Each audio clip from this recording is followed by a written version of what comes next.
Yes, good afternoon, good evening after the mate. Drinks already. It's a Thursday, we're 9 o'clock live on YouTube, but obviously that means one and one thing only, as of course time for the Thursday night forum. It's a fun time of the week. We get 4 bodies on screen. We invite you guys to put points, opinions and across, and we chew it all over. So it's a top of the lineup tonight. Familiar face to the side of me top here. He is the man, the face that runs the place. It's Russell Boyce. How are you doing, mate? I'm all right, Stevo, mate. Always a pleasure to be on the forum, and it does make life easier with the travelling and all that back for work and stuff for you to host it on a Thursday. So, no, thanks for having me on. I just about made it on time. Close. Good stuff. It's marginally late, but listen, that's the way it happens. Buses are never totally on timetable, are they? And below me, of course, is a stalwart in the Thursday night forum. It's Judge Dread, the Judge Marc Cairney. How you doing, my man? And sporting the new top, which is not quite official yet, but we all know it is. I like that. Well, they've asked me to be a model for it, so God help them. You've now got this sun-kissed tan, so it's working well, mate. It's working well. Well, I don't know if you remember, I think it was 2 years ago, they went to the Gallagate and they'd folk on the new strip. They were interviewing them about the new strip. They've asked me to be a test case on it, mate. And all right, it's a couple of wee side effects. You know what I mean? Like my hair's fell out and all the rest of it. But other than that, it's a good tap, mate. I mean, a test case and a master case. Who knows? We'll let you decide. And of course, down below me, he's my champ. He's your champ. He's the people's champ. He is the reigning, defending Bhoycie Bus, sudden death champion of the world. Jono Boyce, how you doing, mate? I'm not bad. This is the whole reason I come on this show. I mean, if we're going to do this together with Russell every week and I'm going to get this introduction, you can sign me up every Thursday to this. I've actually forgotten about that, man. I've actually put it in my mind. Anyway, guys, being a model. I love it. And welcome everybody. It's joining us. Come to 114 years joining us live on YouTube. So we bit of housekeeping, we call all that good stuff. If you haven't done it already, 2 seconds, flip over, hit the subscribe button. That way you'll get notified every time that we go live. If you like what we do, hit the thumbs up. And if you want to go a wee bit crazy, you can share it. Just gets the traction down, gets the algorithm up so that we can reach more people. And of course, if you want to be a member, you can. Totally optional. It costs $1.99. And Russell, my glorious and beautiful assistant, is going to put some names up to you guys who have done such thing. You don't get any extra content. It just helps run this show behind the scenes. If you want to listen to us elsewhere, check us out on Acast, APL Index, and the usual platforms such as Spotify. We also have a couple of sponsors that we need to touch on. First is piesports.com. If you want to be an absolute legend like Terry, get yourself over there and place 36 pie orders as he did during the game. Use Bus 1888 at checkout and that'll get you a nice 12.5% off. And as we go into the pre-season's normally a couple of things. It's a time for players to get some rest, isn't it? It's a time for them to get themselves back up to fitness. And if you are perhaps on the treatment table when it comes to, getting the job done in the old sack, then get yourself over to our latest sponsor, which is, of course, ED Pharmacy. There you go. Place your order for some magic beans, and when you do, put in Bus 10 at checkout, and it'll get you 10% off your order. And when they arrive, delivery in Central Scotland. There you go. And when you get those, you can guarantee you'll be straight off the treatment table, and you were ready to go. Imagine though, just get the horn one afternoon. Do you know what I mean? And you're just like, if I message ED Pharmacy the new, they'll actually deliver today. Do you know what I mean? That is what you want. Just take one for a laugh. Even take one for a laugh, see what happens, bro. Let's see if you can handle the mental test. Listen, guys, we says there is plenty to talk about. Now, just to start off, we've done many shows, and listen, thank you for all you that have joined us across all the shows that we've done this week. The response has been phenomenal, and the viewer numbers have been tremendous. Thank you very much for spending your afternoons, your evenings, and everything else with us. And no exception tonight, 136 and counting currently. Now, guys, to kick us off, as I says, I want everybody to get your opinions in as we're talking along. Give us some feedback of what you're thinking. And of course, we will get round to the manager, subject, which is the big one. But I was kind of thinking, listen, we're doing loads of shows about that. We're covering that every other day. I'll be doing one tomorrow. Russell's going to be doing something tomorrow night with Phil, and we'll keep talking about it. So I want to think and look at the wider picture. Still encompasses the manager, but to kick us off, I want to think along long-term planning, because I've been having a wee think and I've been having a look at the opinions and what people are saying. And one of the big thing is it's question marks. Do we have a succession plan? Who's calling the shots? And just went, were we expecting this? Were we prepared? So what does that mean? How do we guarantee that when the next manager comes in, whoever that may well be, that when they eventually part ways with us? I know that's looking a bit down the line, but how do we secure our interests and make the transition as smooth as possible? And do we maybe already have that in place, but it's never been put out to us? So that's what I want to start off with. So what I'm saying to you is, I mentioned it briefly on the other afternoon show to Jono and Liam, and I'll go straight to yourself, Bhoycie. Now that it looks as if Kennedy and the last vestiges of the old regime are going and we're starting from the ground up, it's root and branch, as well as getting in a new manager, which is obviously key. That's point one to success on the park, and a new team behind them. Is now the perfect time for us to act and restructure an entire footballing setup, bringing in that director of football and having someone who can oversee everything to make these transitions, to make these changes easier? Stevo, I think we need to just be honest. The restructuring happened under our noses. It's called the City Group. That is undeniably what the plan forward will be for Celtic's board at this moment in time. What you need to remember is, if you're looking for a perfect transition, Celtic in their mind will have that perfect transition, right? And that is, you go back to the City Group, you find out who's available, and you bring them in, whether that be an Enzo Maresca per se. Mm-hmm. However, what you've got also is the contrast of it, and the guy that I think the more you ruffle his feathers or I don't know, bristle his moustache, the more I like him. Because when Dermot Desmond's involved, he's a problem to whatever this transitional thing that you're looking for, or not, I don't mean you personally, but if you're looking for perfect transition from one to the next, Celtic feel they've found that with the City Group. They feel they've now got a well they can go to. That is dead. Let's be honest. If they thought there was no pressure on them for Desmond, Maresca is the new manager. I think no two ways about it. And if they got their way, Kennedy would remain as assistant. That is what I think they would be their dream situation. But as we've spoke about on this channel many a time, and I know people could be offended by some of the opinions that some of the guys have, but they're also as emotional as what people are giving their opinions are on the bus. They like to remind everyone of that, and don't always get everything right. However, Celtic's very emotional to Dermot Desmond as well. And he decides, whatever your transitional ideas were, and it sounded great on paper when you told me about these links with Mark Lawwell and the City Group, and, I'll find you another, no bother. He's like, well, fuck that. I feel like when that photo went out, I was doing that because we then had the slogan, we're all in, and that was my wee clue. I'm back in town and just signing up. And now, that has definitely not occurred, and the big man's a wee bit cheesed off. And he rips up the transitional plan that I believe was already in place, which is go back to the same group and get the next up-and-coming coach, and we'll be a platform for them.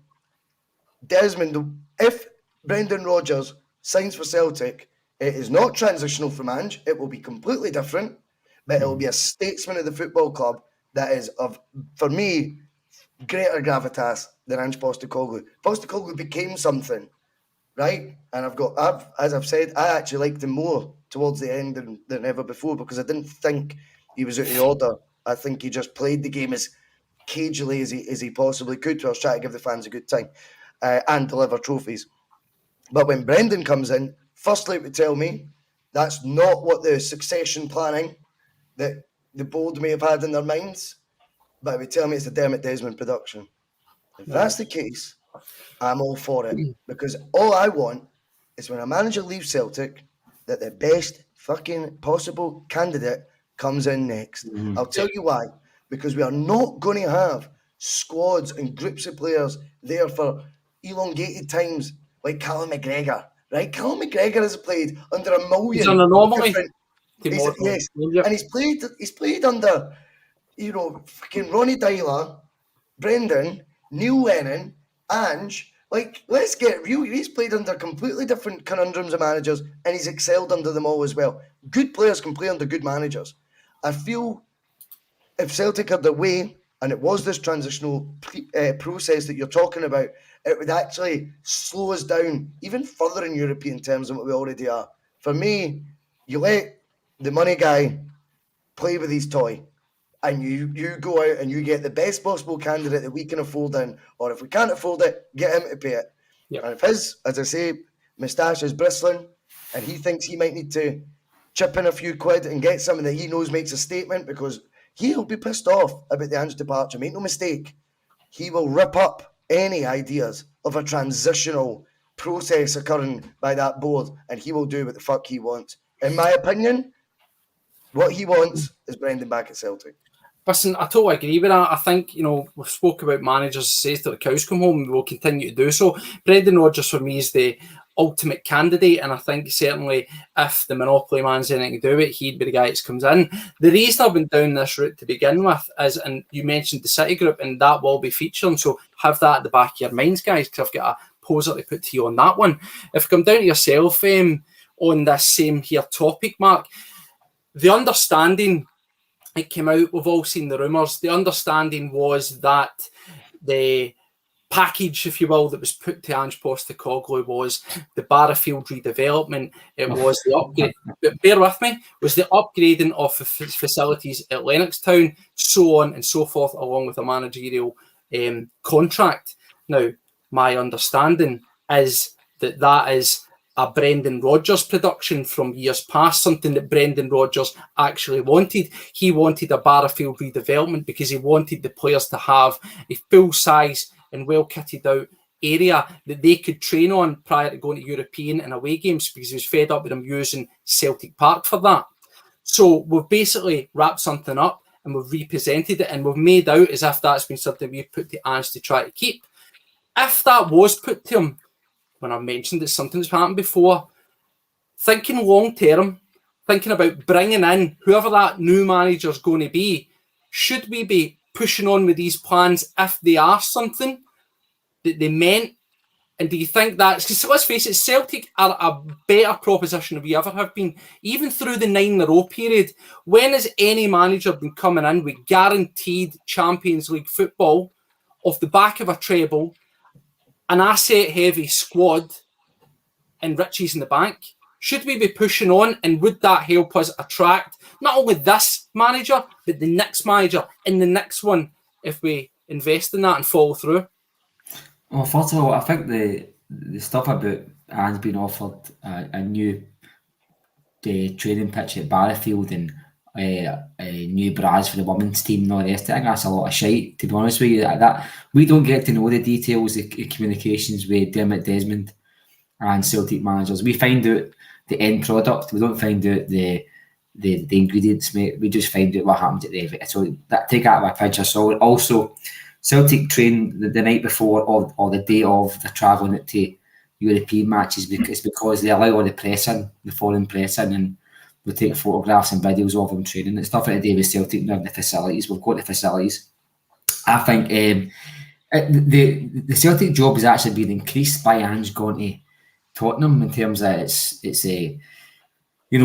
appeal, because Celtic can now prove that you can actually go to a very big job in England if you succeed at Celtic. I mean, I do think that was the case before. I thought Celtic's managers are probably shooting for any Premier League job, never mind a job of that calibre. So we've just proven that if you do well, a Spurs just might look at you. I know there's probably different reasons for that, especially with the Australian guy going into Spurs. He might have persuaded Daniel Levy that this is the right move, and he's probably the cheapest out of all the candidates. Let's be honest, I think they're quite frugal with their money, to be quite honest with you. But no, I think the manager that's come into Celtic just now is going to have, as you said, guaranteed Champions League football, a squad of players that are fit to wear the jersey. That's not always happened in the last 12 years. I think a lot of Celtic's teams, maybe under Roy Dyler, were kind of like a couple of good players and just padded out with a couple of better than average SPFL players, you know what I mean? And we've found that when you go to the next level and bring in a guy like Brendan Rodgers, then you reap the rewards. I mean, Boyce is right. When Dermot Desmond gets angry and he gets involved, Celtic tend to make real decisions. This is a man that makes decisions day in, day out that have consequences and tens of millions of pounds consequences. This guy isn't a joke. He's a multi-billionaire. I mean, he's on the airports in Ireland and TV stations, you name it. This guy's a real character. And when he gets involved and he gets his legal team involved with things, he tends to get the outcome in which he wants. I'll say this one thing about Celtic. I mean, this isn't. I'm not being dramatic here. Celtic could actually afford a £10 million a year manager. We could afford to pay somebody £10 million if we wanted to. You give somebody a 3-year contract at £30 million. Is £10 million a dramatic chunk of Celtic's budget, Bhoycie? I don't think it is. I think we could give somebody the kind of money you get in the EPL, but with that kind of calibre of manager, they demand that calibre of players, and we can't provide that as well. So you can't get both. I think Celtic if Brendan Rodgers comes in, I think he will be the outstanding candidate at Celtic, and not only that, he will run amok in Scotland. There's nobody Michael Beale's side that could cope with him tactically or in game, and I don't think Brendan Rodgers would even take an Ange Postecoglou seriously when it came to in-game management. I think he'd run amok with him as well. To be quite honest with you, we've had these conversations before, but no, I on your point, I think definitely the next manager at Celtic will have a situation that any manager, even go back to Martin Neal, would be jealous of, because they've got a springboard, a good group of players, a big chunk of money, and guaranteed Champions League football. And if you can't get it right with that starting place, then you've picked the wrong man, in my opinion. Yeah. Well, I said to you earlier on, I'll give you this afresh, Jono. This is just a wee bit of devil's advocate before we crack into the manager meeting bones, right? You mentioned City Group. Everybody's mentioned City Group. Why we mentioned City Group? Well, we've had numerous players from them. There's the Lawwell connection. We've got Mark Lawwell coming in. There's Toka Maresca, which I profiled him, and quite frankly, it terrifies me to death. With regards to the City Group, and I want to, again, thinking long-term, thinking investment, thinking bigger, better, and more serious, if you want to call it that. We've got a tenuous link with them. It's almost like a handshake, right? My question to you is, would you welcome, I know that there'll be the, social justice warrior fans out there who completely hate it. Do you think we're better to have a more direct link to the City Group? And by that, I don't mean we are under the umbrella, we're one of the clubs. What I mean is, if we have someone from them who's invested in us, whether it's 5%, it's a stake, where it's not enough that they have power over us, but they have a vested interest in us. So rather than us feeding off their scraps or being their proving ground, we've got a higher chance for better quality to come in at the front end, not just their try it and sees, but actually they want their investment to grow, and that would maybe mean that we get the better quality players straight off the bat than going to them and wasting time and then getting sent up to us or would-be managers or assistants. Do you think there's any level in having a direct link to the City Group and tapping in properly to what they can offer to better us as an infrastructure, as playing staff, than just, as I say, is taking their cast off? It's kind of like being invited to a wedding but going to the night rather than the full event. Surely you want to be there for the start. You want to be getting the 3-course meal. You want to be getting all the riches that goes with it rather than the cast-offs. Well, yeah, I think it's certainly one. As long as you're not making that ironclad commitment to the City Group like a wedding, Stevo, then I think it's certainly one that's worth considering. I think you've got to be looking at ways in modern day football for Celtic to keep up, and the City Group has proven that there is a lot of talent within it, both in terms of managers and players, and it's certainly something that I think there's no harm in having connections to it. The concern would be if you become overly reliant on it, or you're just going to do whatever people in that group tell you to do, and that's where you've got to have a bit of control over how much influence they have over the football club. But I think if you're looking at Celtic's point of view, it's one of those ones where, over the last, 5, 10, 15 years, we've seen that we've become much more of a selling club than we used to be. We are now having to look more into markets where we're having to develop players and bring them on and then upsell them, and that's kind of been the way of it for a while now. And I wouldn't be overly surprised if that isn't necessarily the board's strategy, even when it comes to managers necessarily going forward as well, unless Dermot Desmond does get involved, as Russell's alluded to. I think when Dermot wants something, it's a bit of a different ballgame. But if you're looking just specifically at the board and what they want, then I think they could very well look at the City Group as one of those options to tap into managers through that network. That, and let's be frank, as I said on Tuesday, modern day football, I don't think a manager, unless they've got extreme ties to Celtic, are going to hang around for longer than 2-3 years. People can be upset with Ange Postecoglou or whatever they want and be upset with Brendan Rodgers the first time around. But I think that's just going to be the start of a growing trend that's going to happen for a long, long time to come. Unfortunately, that's just the way it is. If an English club comes calling, they just can blow Celtic out the water in terms of finances, both for players and, as we're seeing now, with managers, as well as that option of testing your wits against some of the best teams in the world. So I think if Celtic have the opportunity with the City Group to build that sort of relationship, bring managers in for a year or two, with the acceptance that if they do well, as Mark has said, they'll end up getting shipped on, but Celtic are able to turn over a tidy bit of cash for them, because if they got rid of that rolling contract, perhaps put them onto 3-4 year deals, which is another thing we can talk about if you like, then I think there's also that possibility there of getting compensation deals. And then it kind of allows you to grow, kind of similar to what they've been doing with the player strategy for the last 10 or 15 years.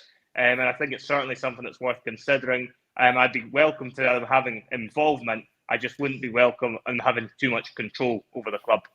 No, absolutely. I've got it. Like, we're talking about directors of football. Mark Lawwell was brought in from the City Group to do this. I don't know. I feel like we're maybe like missing the. It's in plain sight what's happened here. Like, Mark Lawwell singled out Ange Postecoglou, recommended him to Celtic. Celtic were in desperate need. Celtic went for him. Who were Celtic before? Interviewed for a fact before that was Enzo Maresca and Fergal Harkin. These guys were interviewed. These are Celtic going to the City Group time and time again. So instead of having to go to them, Mark Lawwell's now in situ with his big black book of contacts. That's why Enzo Maresca is so high up. Well, my point here is, I think this is what I'm saying. This is why I put it in that way. Director of what I'm saying is, I think you're missing that. And I saw your face and that uncertainty was put into. The reason I've put it here is I get what you're saying. These are the facts. The link is there. I'm talking about there's a difference between a link and, by the way, mate, I'll scratch your back and come. If they have a actual vested interest, money in the club, not somebody that worked for them, money in the club, and how would you want that though? Percentage. Listen, what as I say, you obviously haven't been listening. I said enough that they've got an interest, enough that they have a vested interest to want that to grow, not enough to have major say or control. The difference being, any club that they've got any money in, they want to grow, they want to see the best. So see, rather than us getting the cast-offs or the suggestions in Old Pals Act, what I'm saying is, if Maresca is someone that they see, then it would be Maresca as a number 2 with a better quality manager in front of him. That's what I'm getting. I get what you're saying, Stevo. I get what you're saying. The reason I'm maybe pushing back a wee bit is, instead of becoming said feeder club with the investment from City, I think the revolt on that would be massive. I know you're not advocating it, by the way. No, I'm not suggesting to be under the umbrella. I'm talking about to have. I get that. But they're not going to invest unless you do become part of the umbrella. Celtic are acutely aware. Got to get that in. They are, though, acutely aware that the fan base are never going to tolerate being part of the umbrella. So what we did was we managed to get someone from that group to come up and be an employee of Celtic. So it's done in plain sight. And this way you've got the best of both worlds. We've not sacrificed our soul, technically, on the optics side of things because of because of because of the Ange Postecoglou signing. We can all see how that occurred. Ronnie Tyler, where was he? Only months before he joined Celtic, Man City's training ground for a week. We all know this stuff, right? It's been going on for ages. But now Mark Lawwell's in situ. He's a Celtic employee doing his best for Celtic. That's the narrative. But all the links that we will have, if it comes from our board, will be with Citigroup attachments to it now, because Mark Lawwell's now in situ. Do you know what I mean? That's how Celtic are. They're having their cake and eating it, if you know what I mean. They'll never become Celtic City or any of that shite. And they'll not take the investment because they know there'd be a revolt. There would be a revolt. But what they did instead was, as I keep going back to, you played musical chairs with a board everyone wanted sacked, and then you got 2 Lawwells for the price of 1. But the most important thing about the second Lawwell isn't his surname, it's who they got him from. And that is why 2 years after, you look at the situations we were in 2 years ago to now, how on earth could you be looking at the same untried manager? In fact, he has been tried. 13 games of pish in Italy, 14 games of pish. So when you think about it, how could he be high up the list 2 years ago when we were in disarray, and then 2 years ago when we were in a position of strength? I'll tell you, because we've got people. This is the same people. And the Mark Lawwell for me thing proves the Citigroup link is there, but absolutely I take on board. They won't invest. They would invest, Stevo, right? Of course they would. That'd be a goldmine thing, because they target poorer leagues and the biggest. They'll make them the biggest fish in it. Celtic already are that. And Celtic have a history Man City could only dream of. So you can't get as far as you would like with us. Instead, we've probably done a golden handshake and went, well, can we get one of your employees? Because it'll benefit you too. Because once Ange comes to us, for example, he might end up at Man City if he smashes it at Spurs, and suddenly everyone's a winner. Everyone shakes paws and everyone's a winner. That's I think what Celtic are doing right now.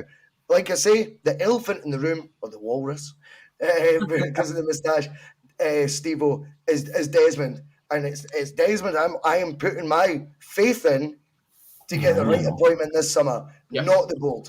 Can I just say first of all that, sorry, Stevo, I mean, there's only 4 on the show, so please don't accuse me of not listening to you, because I did listen to you, so please no give me that pattern. What I'll say is, there's no way Celtic Football Club that are bigger than any club in England, apart from maybe Man U, Liverpool, should be part of any group.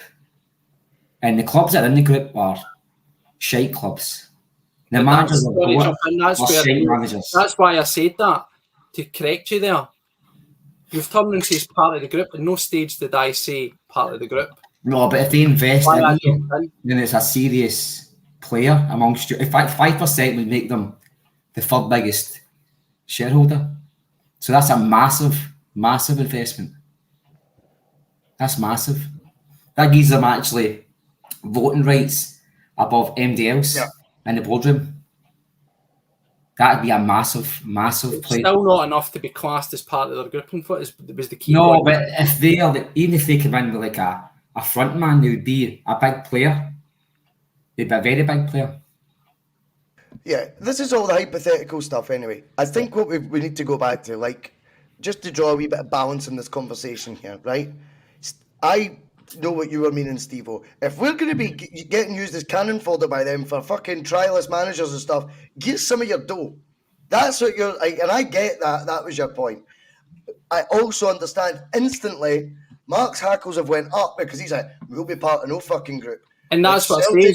That's the completely among the fan base. And that's why we did it's about playing. Just employ one of them instead. This is what I'm trying to get to. That's the happy medium Celtic have found, in my opinion. So anyway, I want to come down to yourself, Mark, as we're to move on. So now that we've covered that, as I say, that was really just a wee bit of devil's advocate. Listen, we could sit here and discuss the pros and cons of Brendan Rodgers. I'm sure we'll get around to him in the next sort of half hour. But, you know, we've got to think, what are the other chats out there? And other chats there's no planning. So that's why I wanted to touch on it, right? One thing that's come up time and time again is project manager. And the second one is short-term fix. Project manager, that could be Knutson, Jesse Marsh, people who think long-term, but that also, as we've said, comes with the reality that you're going to have a limited budget. A marquee name like Brendan Rodgers suggests you're more serious, you're going to spend money. people say, and we say about, don't be a feeder club for Man City, don't be a feeder club for other teams, don't be Stepping Stone FC. What I want to say to you, Mark, is do we need to get real as a fan base with this manager that we bring in and actually accept that we are going to be on a 2-year cycle? 2-year, maybe 3-year, because let's just say it is who everybody kind of wants, Knutson. I guarantee you, if he does well in the Champions League and he wins a cup and then he does well next season, guess what's happening? See you later. So does it really matter? Should you just go for the best candidate at this moment in time, get it done, and then 2 years' time, rinse and refresh, rather than this hopeful fallacy, a long-term plan, which, let's face it, isn't going to happen? I think it's been like that for about 20 years anyway. It's just become more obvious to folk. I mean, there's the obvious Martin Neil's team, they stay for 3 or 4 years, and a couple of them 2 years too many. But other than that, most of the players have come in for 18, 24 months and leave. That's what happens. It's a natural cycle in football. If they're good, they get sold. If they're not good enough, they get sold on to a lesser club, etc. And I don't think it's a new thing, but you're right. I think we do need to all accept that. I personally do accept it. I mean, I accept they're going to lose players this season. I think Jota and Hatate, these players have got like a best before date at Celtic in terms of they're going to move on. And do you know what? Fair dues it. They can go with all their best wishes, and as far as I'm concerned. And that's the same with the managers. I think this next appointment is just as crucial as an appointment and we've made in the last 20 years. This is key. This summer was supposed to be us stretching ourselves to get into Europe and try and make inroads. It's now become overnight us trying to stop the plug, the water run at the bath, and try and keep ourselves that distance above Rangers. And that's the reality of it now. The game has changed for Celtic, and this appointment is crucial. And that's why I think, personally, we put all our feelings aside and just look at it as a business and just say, who's the best possible candidate? And for me, that involves a proper scouting network. And just in the names that have been out there, I think Brendan Rodgers is number one. But if there's a better one with no Celtic links, so be it, bring him in and give them the money that they all deserve. The higher calibre of manager you get, normally the higher calibre player you get. But one thing about this Celtic squad, if you're going to bring a manager in that's going to get the best out of this team that might be a wee bit disenfranchised with Ange leaving, you're going to have to get somebody of big repute, or somebody with a good reputation in the game, because, as I say, some might be a bit disenfranchised. And I'm going to quote Bob Malcolm here, which I don't like doing because the guy's this better be good. Do you remember Malcolm? I remember he came in, and this has been backed up by Maurice Jens and who's a big defender? Julian. The both of them said that he's a lying bastard. He comes in and promises players. Bob Malcolm came in and says that when he got the job, it was in the back paper. And Bob Malcolm's a Rangers man. He's not going to try and bum up a Celtic player. Although ex-Rangers players in Australia were very quick to say how good this guy was. But Bob Malcolm says that he was a lying bastard. He was telling players in the dressing room one thing and telling other players the other. And Maurice Jens said the exact same thing. Chris Julian said the exact same thing. I know he was promised game time, and just to keep him from causing aggro in the dressing room. And he was basically he get told after the season finished, well, these things happen. And I think it was a bullshitter. But I think some players will be disenfranchised, and we need to get a big character in that dressing room. And I think that means getting the very best. Please don't make it Enzo Maresca, please. No, listen. But if it's Rodgers, he's the biggest bullshitter going, and I will. If you can back up the bullshit, we absolutely. Back up on madness lies, mate. They're all bullshitters. Press conference about box office, Brendan, if he comes back in. Can you imagine that first time he sat down there? I just hope the first question is, so what was the story between you and Danny McGreen, Brendan? And I just hope we get a nice, interesting answer to that. But I think I'm going to be brilliant. I'll put that. Danny's never a Celtic legend. No. Brendan's got me under the spell again. Trust in me. What are they doing? Let's get in here, right? First I want to say, do you know what, Mark? I've got to fucking commend you, mate, because you have been absolutely consistent with the takes on the stuff that's been said to us about Ange, the chats, all that, and then bringing that up there, Julian and stuff, and saying it.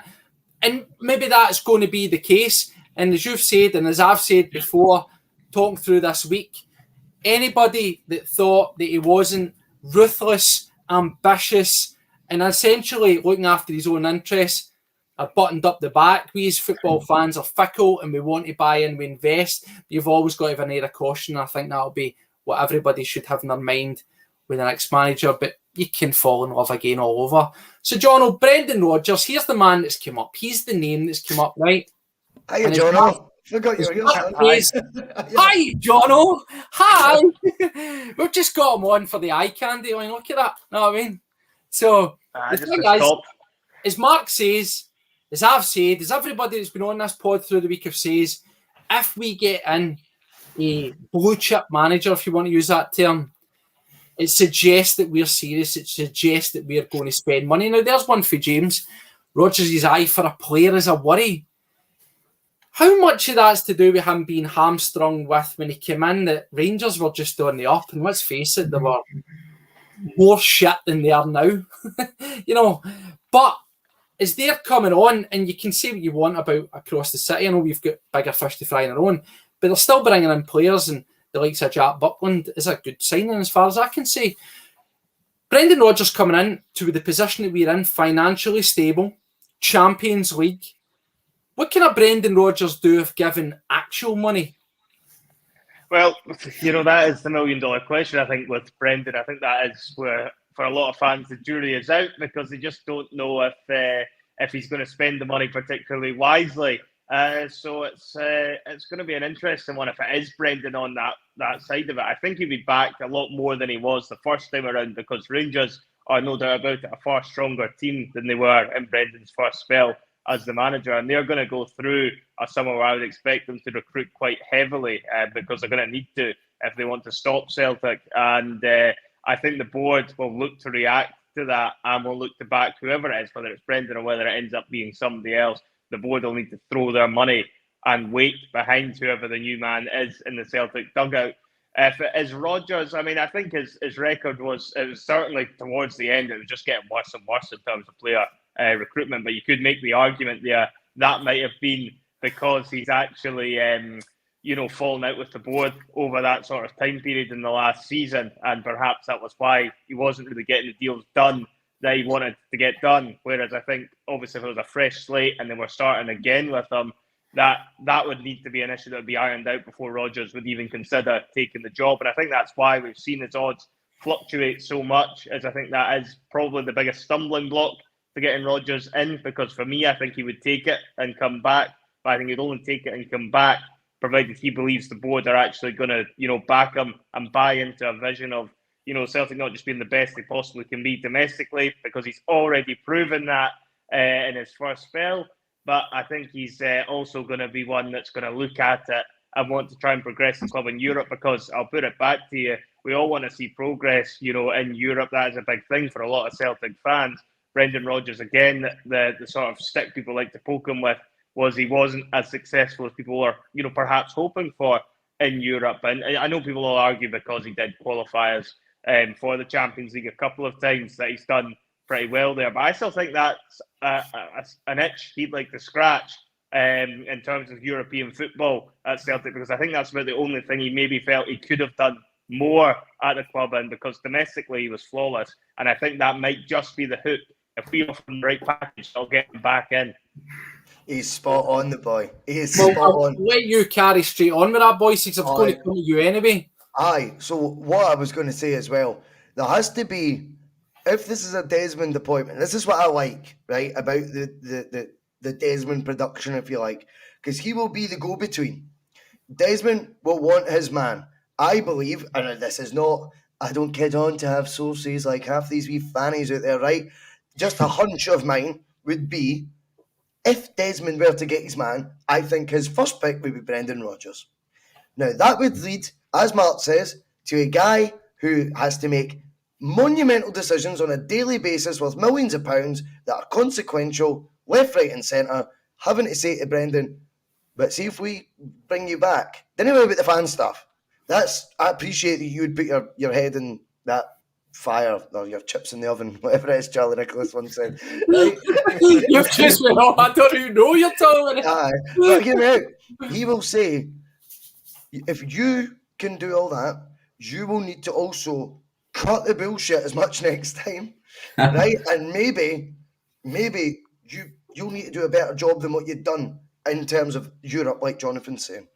Yeah. And what will then happen is the board then will need to adapt as well. And that would mean then Desmond has that conversation and goes, right, I think I've got him, but one of the considerations is this is a give and take process.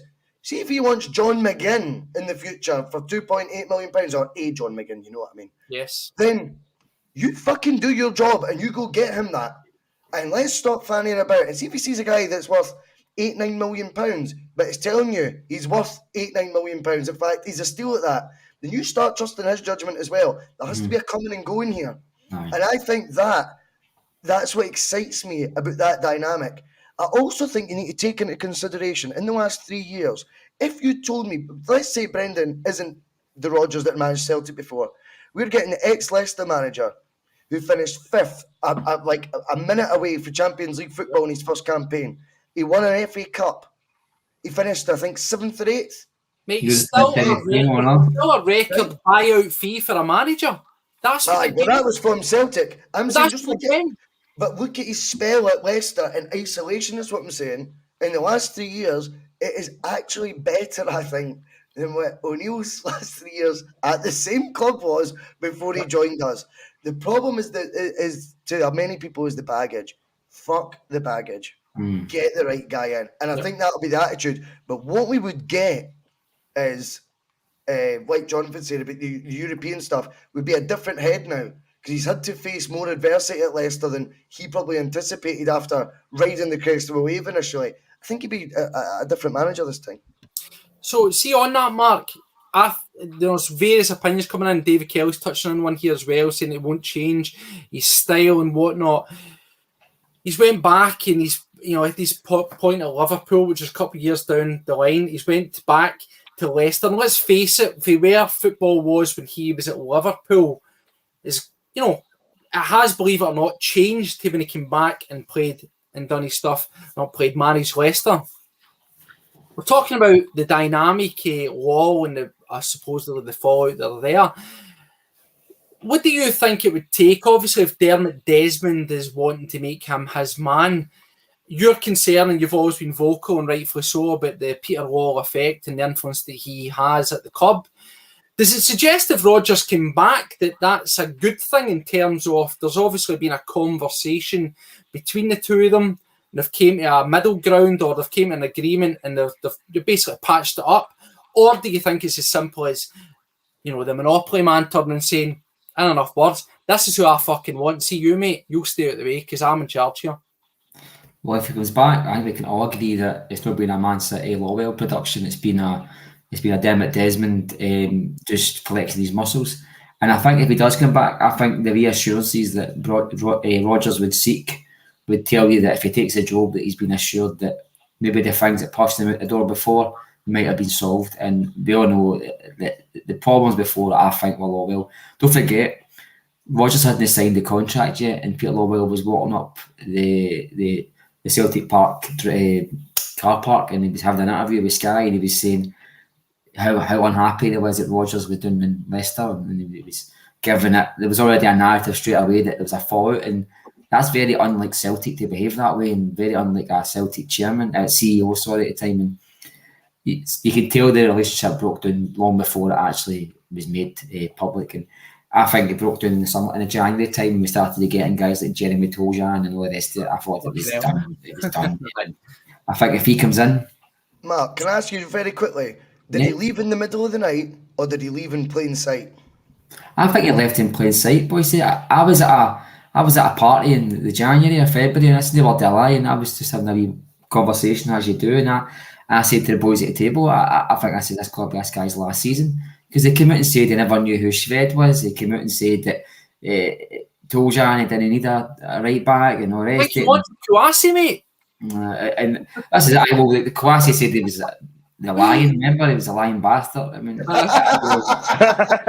I think I genuinely believe that. I genuinely believe that.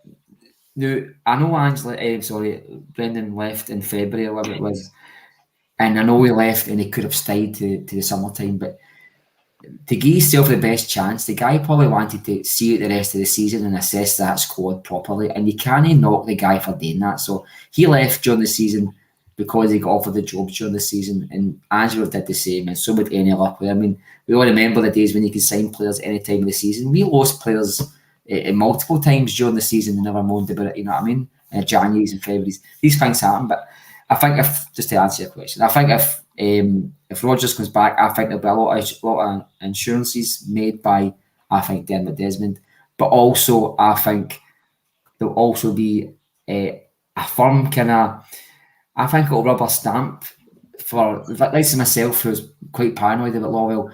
For me, it would give me a wee bit of relief, because I'd be thinking to myself, maybe he's just not got the authority that he did once have, and he's sweeping the streets that he used to own, as the song goes, you know what I mean? And that might just be... Oh, good song.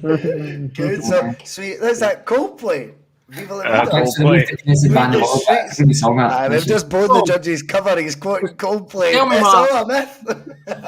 What was the last gig that you were at? What have you been doing? Charlie and the Boys, mate.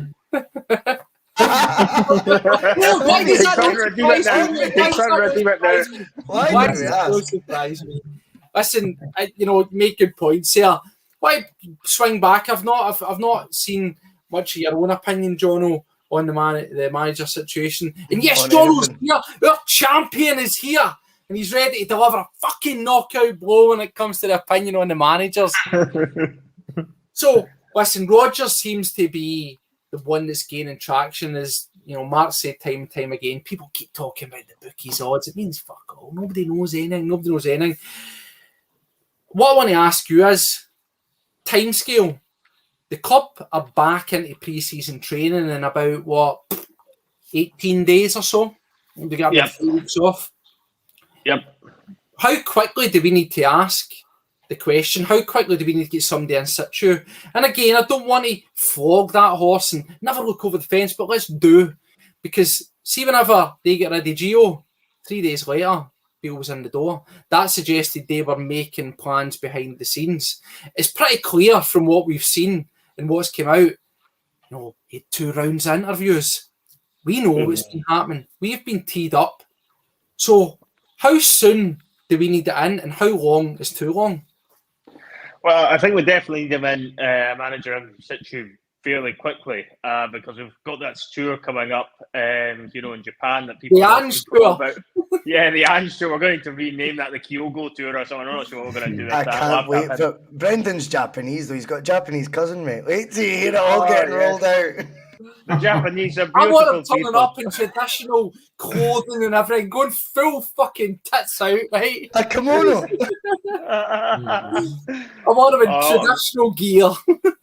I really hope so. Brendan's Japanese tour does definitely have a bit of a ring to it. I could imagine him pulling something like that off if he ends up coming back, being him. But you definitely need to have your manager in situation before that tour starts. And I think that's about middle of July.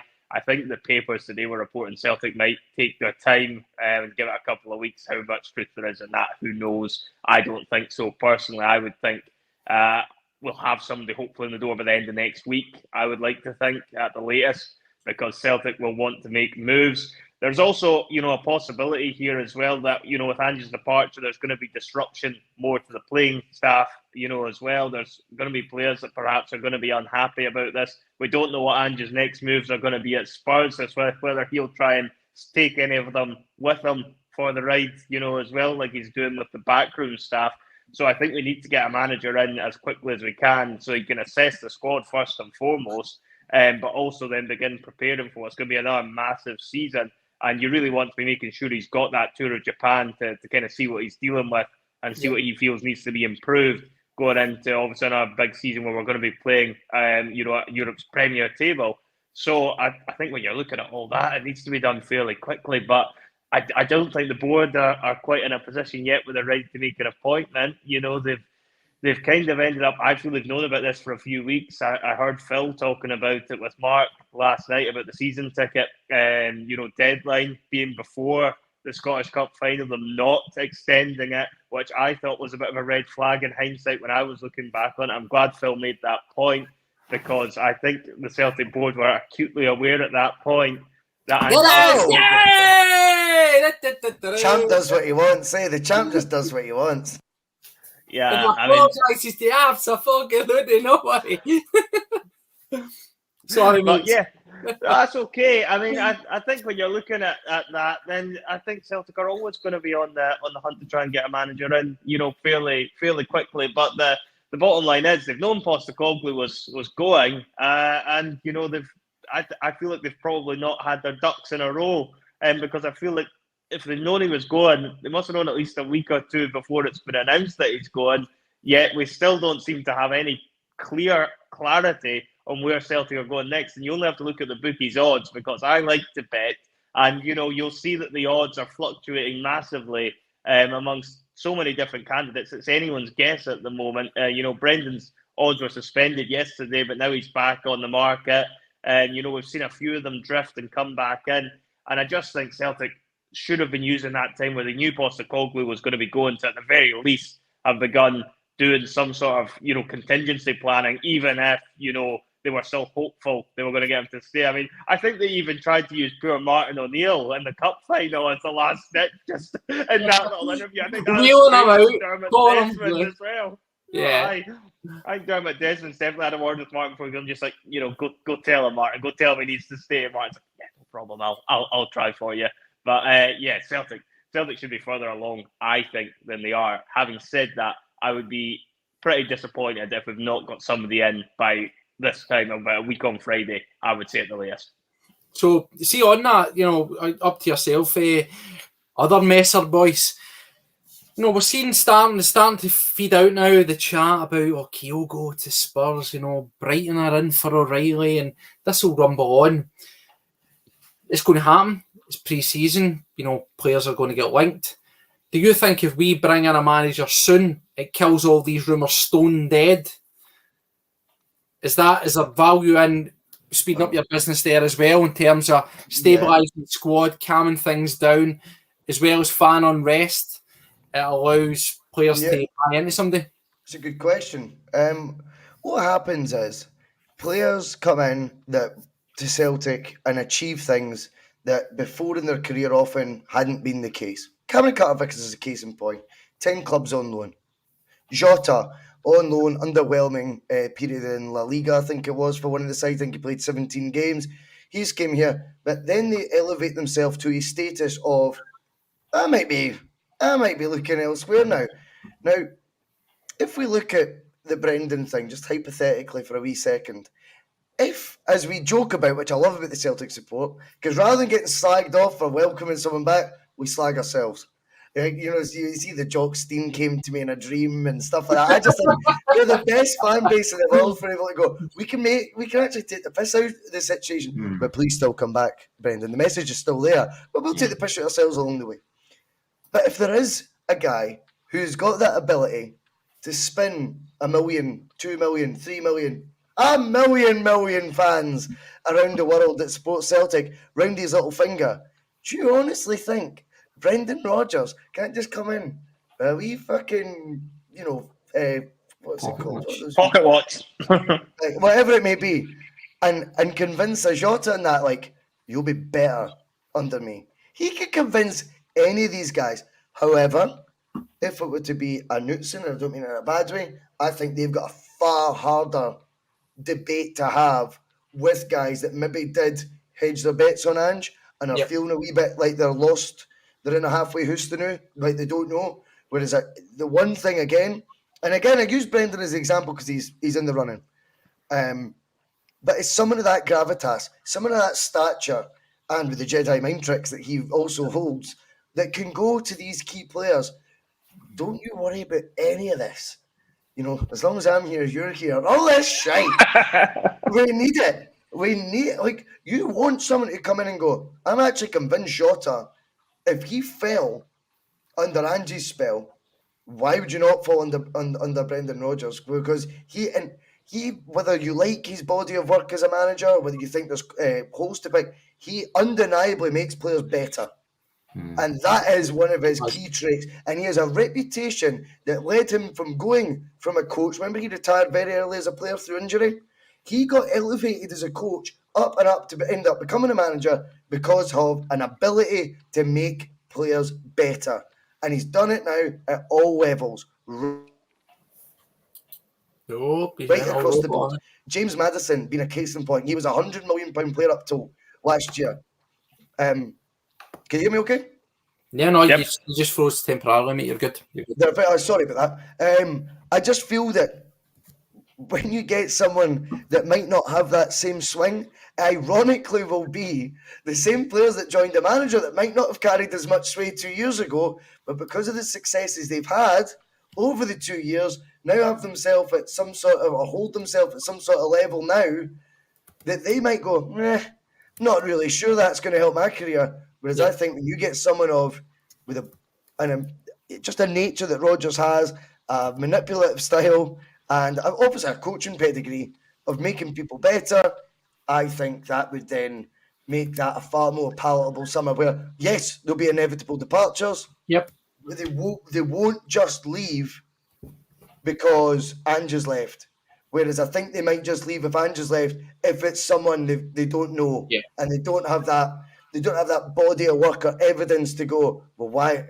How's he going to improve his career anymore? Yeah. Do you know what I mean? Why should I invest? Well, that's interesting. And I want to ask you a question, Mark, and it's all about mentality. The big thing that in Bhoycie rightly says, we've all sort of touched on it, is that idea of having a name. And the way I've been saying it in the afternoons, there's someone that when the players walk in, they go, yes, wow, that's what I want, buy into it. How important is it, personality-wise, for whoever our next manager is, that they can not only captivate the players, inspire the players, but also handle the media? Because if you look at where you liked him or didn't, you looked at Rodgers, you looked at, Postecoglou, there was a confidence, there was, the balls of steel, and they just batted away. They controlled the narrative. How important is it for us as a new manager, whoever that may be, that's a big trait that they have? And do you think some of the names that have been linked, the likes of Knutson, the likes of Potter, do you think they've got what's needed? A Maresca is handling the media and handling, the fire that comes your way just as important as handling the dressing room. If you look at Tony Mowbray and Roy Dyer, they get tore to shreds in Scotland after the media. They didn't stand a chance because they couldn't control the media or control a press conference. I mean, when the knife's out, you've got to know how to handle yourself in that situation. And I think the successful managers at Celtic have been able to handle it. Martin Neil handled them really well because he was a fantastic manager, but he was a very articulate man. And Rodgers just demanded respect. Gordon Strachan was a funny wee guy, you know what I mean? And it was a wee bit of loving for him as well. The Rangers manager don't need it. Sorry, mate? You almost wanted the egos out the door. Yeah, they don't like it. They don't like it.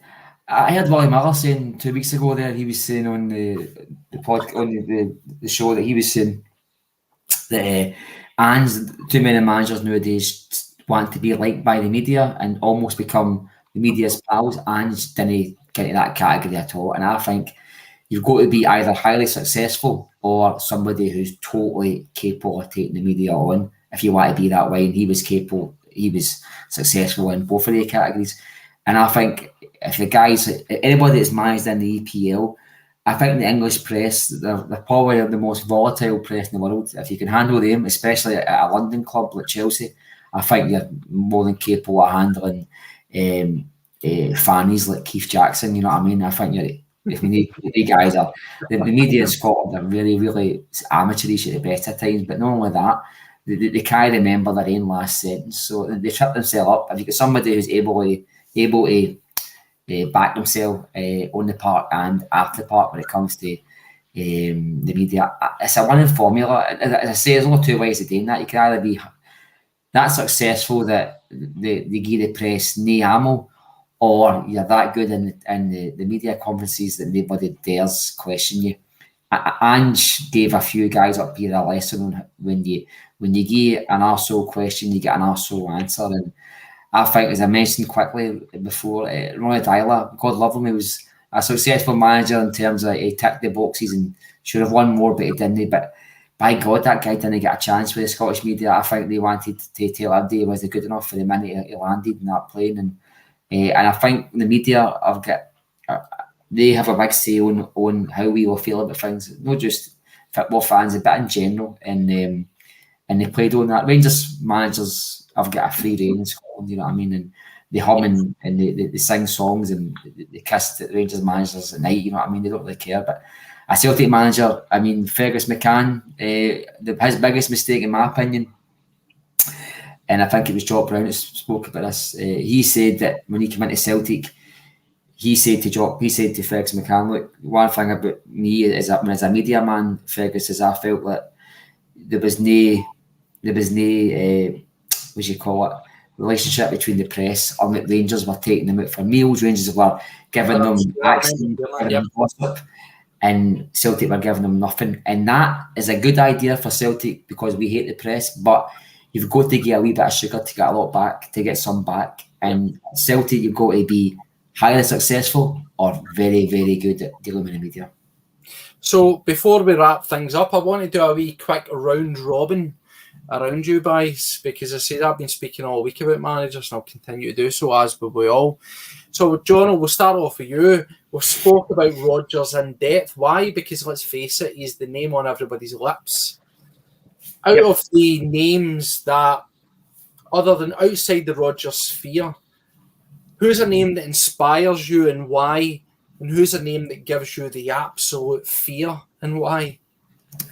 Well, I think if I was looking at another name outside of Brendan, the Bodø Glimt manager Knutsen is the one that catches the eye.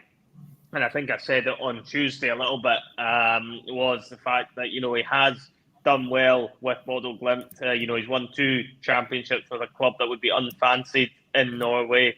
You know, he has had reasonable success in Europe with them as well, considering the size of that club. He's worked minor miracles as far as I can see with some of the results he's pulled out of the bag there, albeit a lot of them coming in the Conference League, which wouldn't be the league that we would want to be playing in when it comes to Europe at Celtic Football Club. But I think he could make the step up. So he would certainly be one that would interest me. I think even when Bodø Glimt played against us, they looked as if they were, you know, a good footballing team that were set out to play the way that we like our teams to play, and he out-Anged Angeball on that very occasion. So I think on that side of things, a lot of Celtic fans would be drawn towards him if we were going to go for a bit more of a left field appointment with somebody we don't really know. If you were asking me who I really wouldn't fancy, it's this Maresca chap. I just don't feel anything towards him. I feel like it's the connection with the City group is, as we've discussed, the only reason he's really as high up the odds as he is, and is one of the front runners for the job. But in terms of his CV, there is nothing on it that's inspiring to me whatsoever. He's not had success, which, you know, as a manager, he's only had success as a coach. You know, when he's went into management, he's had a very poor time of it in Italy. Didn't last very long. And there might be a few reasons behind that, other than just the results perhaps he didn't settle or whatever. But I just think when you're looking at a Celtic manager, you ideally, if you're going to go for somebody that's not a household name that we can get behind, you want to have somebody that's had success somewhere along the managerial career. Because whilst Ange Postecoglou wasn't perhaps a favoured appointment by many, and it was a bit of a shock appointment when he came in a couple of years ago, at least you could point towards Postecoglou and say he's managed to achieve things, you know, in his managerial career. He knows what it takes to get over the finishing line and win trophies. And I just think if Celtic are going to go down that route again of appointing somebody that we're not that familiar with, that is absolutely crucial. And that, for me, rules Maresca completely out. I'd be pretty underwhelmed, shall we say, if it ends up being Maresca that takes the game. Absolutely. If I move over to yourself, Mark, on that, again, I'll ask you a simple question. Take Rodgers out of the equation, and I'm now going to make it interesting. I'm taking Maresca out of the equation because we've all pretty much established that he gives us the absolute fucking fear. Things all go a wee bit grainy, and you wake up with that after a couple of drinks, the fear. who is going on a daily basis. Daily fear for daily Bhoycie fear. He's been hit with the dung hammer. He's been fucked in the industrial skip. No to Maresca. It's not happening, right? So, as we shorten the funnel down, who out of the potential, and it is potential, names out with Rodgers excites you? And if we take Maresca and just chuck him at the wind, out of the other names, who gives you the fear? Be insight to Bhoycie's daily life there. That was quite eye-opening for anybody. Who's not watched the pod? I know. Well, I think $1.99, buy him tins. I think anybody that works with Bhoycie can just think he's like this cardboard figure that doesn't move. He's just got a cardboard cutout that he sits in front of the camera because it's in a home own house. He's playing snooker, you know what I mean? No, for me, the AZ Alkmaar manager, he was like today, and I read a bit about him, and I must admit, it's the first manager that I've seen as linked me that I thought, well, I like to look at this. I think tomorrow. The AZ manager, I can't remember his name, I apologise about that, but if I read his wee bit, his background today, and I thought, oof, he looks good, man. He looks like he's more than capable of taking the Celtic job, and I think he might be another wee hidden gem that the EPL, etc., just no quite took the gamble on yet, and bring him in, give him 2 years, and perhaps if we don't get Rodgers, I'd take him. Yep. Anybody that's giving you the fear on the list outside the Marescas?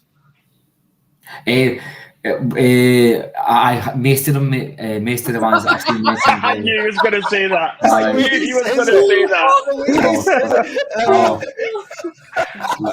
That was about the most predictable response I think I've ever seen from Mark. I knew he was going to say that. That was so good.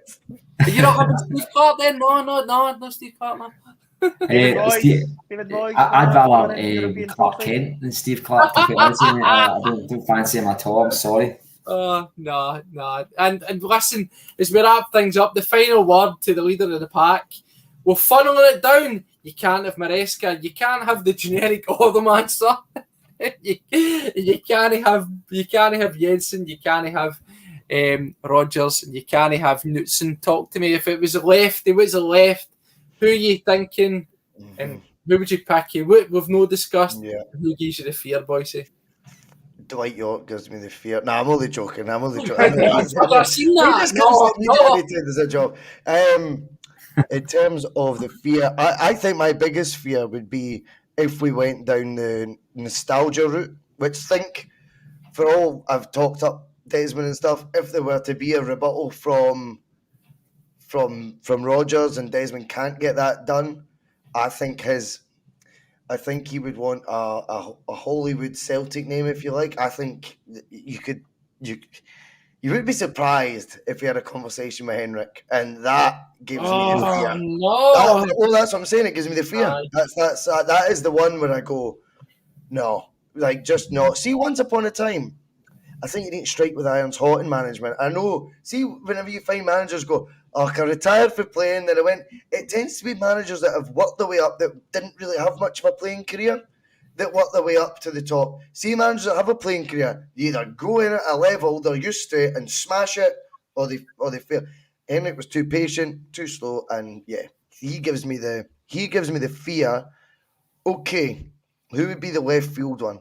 Who would be not? His name's been mentioned. I think you have to look.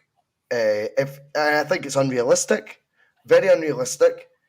But notwithstanding that, up until last night, he'd been on a sugary peg for a couple of months because they were toying with relegation. I know the football wouldn't be what it was before, but would he get his success? I think David Moyes would do a good job eventually. Because I'll tell you why. Because, again, folk won't like this because they're going to talk about style of play. They're going to keep telling me the style of play, the fluidity. 2 points in the Champions League. The passing, the movement, the tempo. Oh, John Collins. I would love John Collins. I love John Collins. I would take John Collins first. John Collins manager.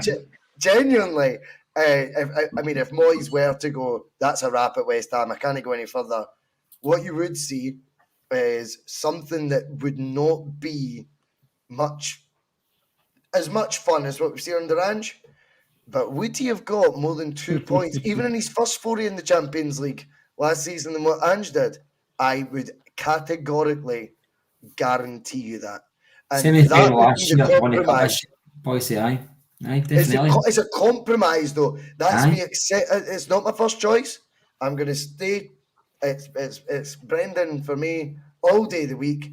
But if you don't get Brendan, I think I would say, I'm not even saying I'm petitioning for him or anything like that, but you put me in the spot, Stevo, and I don't mind that. Knutsen's out the equation.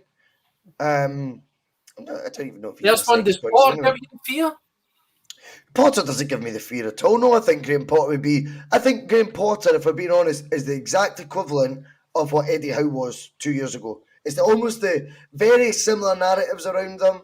Upcoming English coach. I think Potter, though, because he's had that wee taste of the billionaire sort of footballing playground, I think what he would then demand of a Celtic would be beyond what we'd be willing to commit. And I don't mean that in terms of his salary. I think his salary, because he's been at Östersunds in Sweden and stuff, I don't think that would be the problem. I think he would know how the world works, and he would know. Yeah. But I think he would. I'm going to guess. I'm maybe being harsh here, but I wonder if he would want all his merry men and then his merry men's pals, like Brendan Rodgers did, because Eddie Howe did. Eddie Howe basically wanted something like 20 members of staff around him or something. It just became too. That is those 20 not too much, let's be honest. Well, it tells me as well, if two of them hinged on your decision to join, where's your fucking bollocks, son? Yeah. Find them quick. And you need to have that. I just wonder, I think if Potter came in, it would be a very similar thing to Howe, but I think there would be a long dance to get him to take charge, and I think it would actually lead us further behind, because by the time he comes in, he might make compelling cases that we're talking about, to like Jotas, Kyogos, etc., to stay, but they might have already had their head turned that far. Yeah, that you wouldn't be able to convince them. So, yeah, for me, I don't know. I mean, as I say, it's not because I'm drawing up the shortlist. If there's a name that comes out that might be available, might be interested, I'm not saying I want David Moyes, right? But I've been left with the slim pickings I've got, and I subscribe to Mark's argument. The list gives me the fear. Yeah. Well, there we go. We'll continue to talk about it as the week goes on. Thank you very much to absolutely every single one of you that watched tonight. Phenomenal numbers again. We're well over 330 consistently. It's been a good conversation. You know, at times it's got thorny. At times there's been debate. At times there's been laugh. But that's what the boss is all about. We don't pull any punches here. It's all debate. Exactly. It's all laugh. And that's what you'll never get this kind of chat, this honest, open chat anywhere else. I can guarantee you. Thanks very much, guys, for watching. I'll be back on tomorrow afternoon for a wee afternoon power hour where I'll be sampling another 4 would-be candidates. Spoiler alert, AZ managers on the list. So join myself at 1:30. I'll be with the Punk Duck Warlord, and I'll also be with Regan Stevenson. And then I think, am I right in saying there's something on the agenda with you and Phil tomorrow night? I just do what I'm told these days, eh? Like, I know it's got my name on it. I just get told what's happening. So he's scrapped Bustalgia, so he's doing something current with you. I just get told to show up at 9 o'clock these days by folk, and there you go. The power's been taken back. Phil's going to be consortium against me. Bring back the tomorrow Kellys. Night, and over the weekend we'll obviously be putting out some stuff. I assume we'll be seeing you, Mark, Sunday Blether. Yes, I'll be here. Yes. There we go, and that's it. So as this story rumbles on, the bus will continually roll on as well, and we'll be here to talk about it in depth, and hopefully, keep your fingers crossed, we'll have something really tangible to talk about come the turn of the week. Thanks again for everybody that's watching. We're now dipping down, but over 300, absolutely phenomenal. If you haven't done it already, 2 seconds before you leave us, hit the subscribe, hit the like. And whatever you do with yourself, enjoy the rest of your night. See you later, guys. Take care of you all.